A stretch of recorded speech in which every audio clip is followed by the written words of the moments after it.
We are back in the Alabama film room, week 4 of the college football season, joined now by John Parker Wilson. We got to look at Alabama's big win over Ole Miss this past weekend, a come from behind. They're saying the biggest in school history. We start with the quarterback, Jalen Hurts, as a freshman. How, as a quarterback with inexperience, do you keep your composure when you get that far behind? You know, I don't know. It's a good question, but he did it. He came out and was down 24-3 right before half. Somehow managed to come back, rally the troops, and I think showed his composure. We've been talking about it for a couple weeks now, and from the A-Day game, he continues to get better and he continues to impress. We'll start with a couple plays here when Alabama was down 24-3 and able to finalize that drive to kind of put them back in the game and give them some explosive power heading into the halftime. So definitely, I think this was one of the turning points in the game. Was down 24-3, just give up a big sack fumble for a touchdown. I think one of the biggest things that probably not a lot of people is talking about is this was a personal foul on the return, and then they kicked the ball out of bounds. So luckily, you know, with only 2 minutes and 47 seconds left, we get the ball right at the 50-yard line, already in business. Does a great job right here of a drop back pass, play action. We'll see on the play action, just that little bit right there keeps all the linebackers in check. So they're right where they started. They're 5 yards deep, and that's going to give us, our Calvin Ridley, perfect lanes to throw the ball. He finds it, Jalen Hurts finds it right between the two linebackers, all set up off play action, and definitely gets this drive started. Throws a nice ball right there, 20-yard pickup. We'll see the next play. I like what Lane Kiffin does right here and keeps the tempo going. So they're kind of on their heels. Another play action misdirection. Watch what Damian Harris in motion behind the line of scrimmage does to the linebackers right here. So keep an eye on these two linebackers. You know, they don't know if they're going to throw a quick screen or they're going to flare it out. We got nobody in the backfield, so it's empty back there. Jalen Hurts by himself, and this guy's completely out of position. Jalen Hurts is already almost to the line of scrimmage.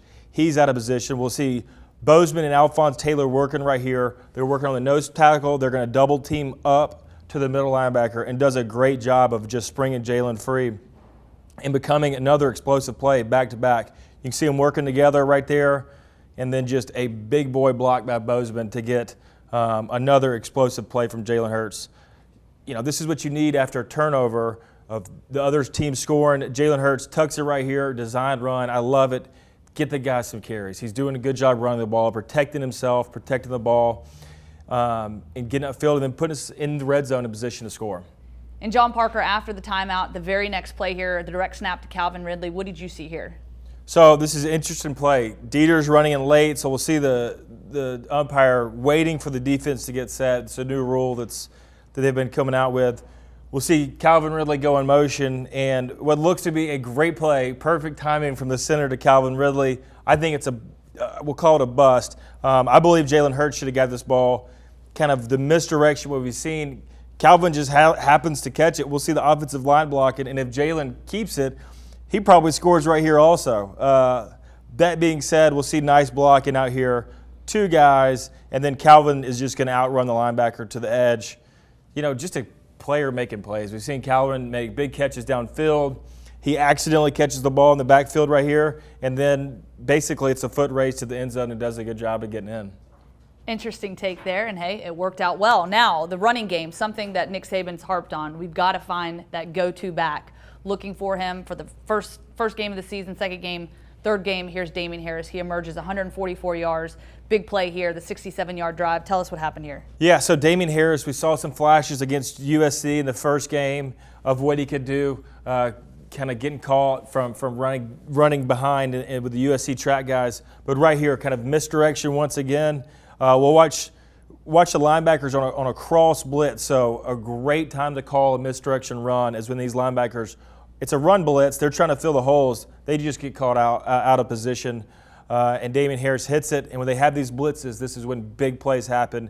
He outruns the whole team, gets in the secondary, and this is once again changing the field position, do it with a run, end up getting a touchdown right here a couple plays later. See the misdirection, and with the blitz, it's just a nice hole. The offensive line, I mean, there's a lot going on when we see these two linebackers cross blitz.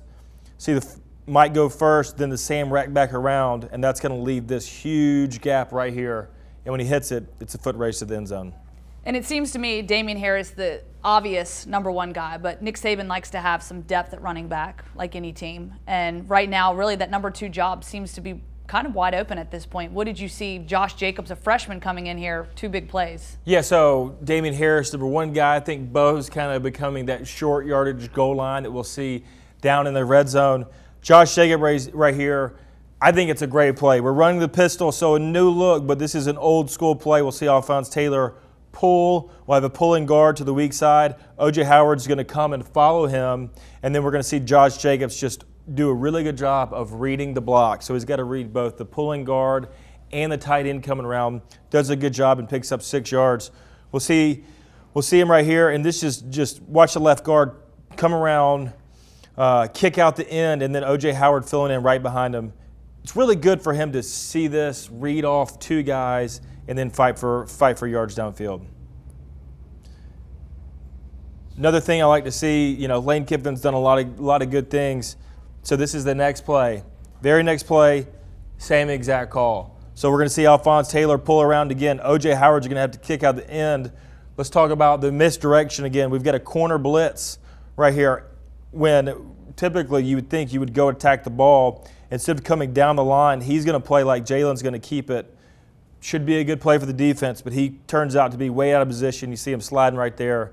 Big play by Josh Jacobs. Get up there with an old school power run play. Okay, now we look at the big picture. After the game, Nick Saban pointing to all the positives in the game. Now he's had a time to break down some film, and in his press conference on Monday seemed to point more to the negatives. What are some top priorities that Alabama needs to focus on moving forward? So I think there's a lot of good that can be learned from this game. Obviously, a 1-point victory, doesn't matter how many you win by, as long as you come out with a win, that's big, especially against Ole Miss, losing the past 2, coming out. Now you're controlling your own destiny in the SEC West. I think, obviously, some things we could work on is the amount of points that they scored. Put up a lot of points on offense, a lot of yards passing. I think the best thing about that is probably the best quarterback we'll see all year until we get to the postseason, but definitely the best quarterback in the SEC. So things to learn. Obviously had some guys banged up, so going to have to get those guys healed. But just cleaning up and working a little bit more on the execution moving forward.